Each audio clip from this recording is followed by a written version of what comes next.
Fala galera, bem-vindos a mais um vídeo do canal Tricolor. E bom, depois de um tempo sem vídeo, eu vou dar início a uma nova vertente, a um novo estilo de vídeo aqui no canal Tricolor, que é o pré-jogo, uma análise pré-jogo de alguns jogos importantes, alguns jogos chaves que o Fluminense pode vir a ter na temporada, seja ele no Campeonato Brasileiro ou na Sul-Americana. Hoje é quarta-feira, o Fluminense vai jogar às 9h45 com o Grêmio, na Arena do Grêmio, como visitante.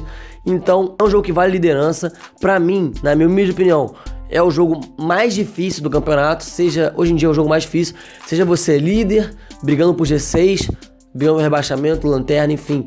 Jogar com o Grêmio sempre é muito difícil, jogar lá é muito pior. Acho que o Fluminense tem condição, chance, obviamente não é favorito, na minha opinião também, mas o Fluminense tem sim condição de sair de lá com um bom resultado. Então, para que o Fluminense saia com um bom resultado, a gente vai analisar as peças que o Fluminense tem à disposição, a provável escalação, como o Fluminense deve se portar, ou provavelmente vai se portar, e como o adversário joga, pra gente entender mais ou menos como pode ser, como eu não sou mãe de nada, não vou prever nada, como pode ser o andamento do jogo na Arena do Grêmio. Então vamos começar pela escalação do Fluminense, porque o Fluminense pode ir a campo. O Fluminense joga desde o início do ano numa formação 3-5-2, que na verdade é uma formação que ela muda ao longo do jogo, dependendo da situação, o Abel sempre muda. Então, vamos explicar como é que funciona uma 3-5-2. Tem a primeira linha de 3 zagueiros, você adianta os seus laterais. Então, geralmente os times brasileiros jogam com uma linha de 4 atrás. No caso, o Grêmio também joga. Então, a linha de 4 atrás, com os 2 laterais e os 2 zagueiros centralizados.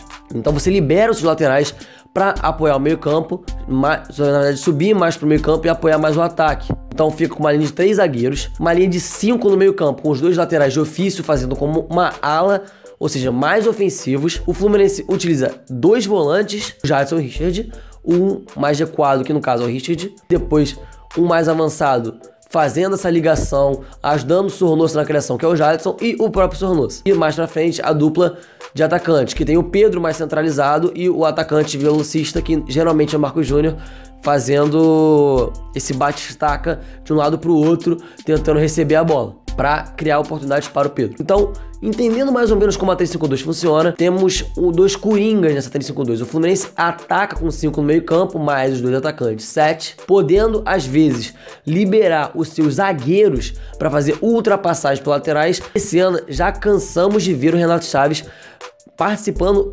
inúmeras vezes de jogadas ofensivas, como ala também, fazendo ultrapassagem no lado do Gilberto. Então, você também pode atacar com 7, 8, às vezes até 9. Na hora da recomposição, se for bem feito, o Fluminense defende com a linha com, basicamente, no mínimo uma linha de 5, porque tem os 3 zagueiros e voltam-se os 2 laterais. Peço desculpas pra você que tá me assistindo, porque eu tô muito gripado, então eu tô gravando mesmo assim, porque eu acho que é um vídeo válido e importante pra gravar. Voltando, então o Fluminense defende basicamente com 5, mais a ajuda dos volantes e os que voltam pra ajudar, e pega os atacantes de sobra. O Marcos Júnior sempre tá voltando bastante, o Pedro fica mais lá na sobra, enfim. É assim, mais ou menos, resumidamente, que funciona uma 3-5-2. Então vamos às peças que o Fluminense tem a campo. O Fluminense tem desfalque desde o início do ano, que é o Ibanez na zaga. O Fluminense tem, mais recentemente, de uns 3, 4 jogos pra cá, o Ayrton Lucas, que não tá jogando, tá? Ele se machucou no jogo do Nacional Potosí, então é o Marlon que vai jogar. Temos o reserva direto do Marcos Júnior, Pablo Diego, não jogou contra a Chapecoense, também se machucou, nem foi relacionado. E temos 2 novos desfalques, que são o Gum e o Marcos Júnior. O Gum se machucou contra a Chapecoense e o Marcos Júnior, idem, se machucou também contra a Chapecoense. Então o Fluminense provavelmente vai a campo com Júlio César no gol, Renato Chaves na primeira linha de 3 já aberto pela direita, Nathan Ribeiro seria a melhor opção para o back central e Luan Pérez aberto pela esquerda.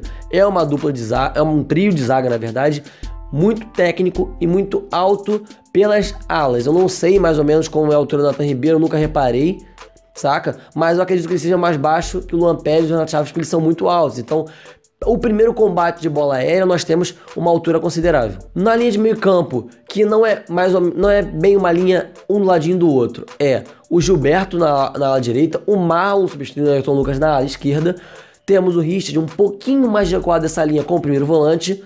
Aí você encaixa na linha de meio campo, no setor de meio campo também um pouquinho mais à frente dessa linha tem o Jadson, ligando a bola pro Sornosa, que também tá um pouquinho mais à frente do Jadson, botando a bola do setor de meio campo pro ataque. E aí que vai estar a dúvida da galera e a dúvida do Abel. Temos o Pedro, normal, vai jogar, vai a jogo, graças a Deus. E também temos, no lugar do Marcos Júnior, não pode ser o Pablo Diego, que na teoria dá-se a entender durante a temporada que seria o substituto direto. Então não temos o titular e o substituto direto. Então ficamos com duas opções, ou Robinho ou Matheus Alessandro, que são os prováveis escalados. Na minha opinião, para um jogo do Grêmio, mais pra frente eu vou explicar por que eu preferia botar o Matheus Alessandro, eu iria de Matheus Alessandro. Porém, eu acredito que o Abel vai de Robinho, porque ele entra com muito mais frequência, então entende-se que o Abel prefere o Robinho. É mais ou menos o que eu entendo, basicamente. Não desmerecendo o Robinho, mas enfim, acho que o Abel vai de Robinho, apesar de eu preferir o Matheus Alessandro. Então, vamos analisar o Grêmio. O Grêmio joga de início numa 4-5-1, uma linha de 4, com os dois laterais abertos e dois zagueiros centralizados, 5 no meio campo, ou seja, 2 volantes, um saindo mais para jogo e um mais plantado, 2 meias de lateral de campo, ou seja, o meia direita e o meia esquerda. O meia armador, que no caso é o Luan, que até pouco tempo, até ontem estava como dúvida, foi confirmado para o jogo, então deve vir como titular, porque é o grande jogador do Grêmio, e o André Balada na frente, sendo centroavante. Então o Grêmio tem um quarteto de ataque com o meia Luan. Eu vou explicar também o porquê dessa aspa mais pra frente. Na aberta, acho que na esquerda, acho que é o Everton. Não tenho certeza. Everton, depois o Ramiro e na outra ala, e o André mais na frente. Por que eu botei aspas no Luan?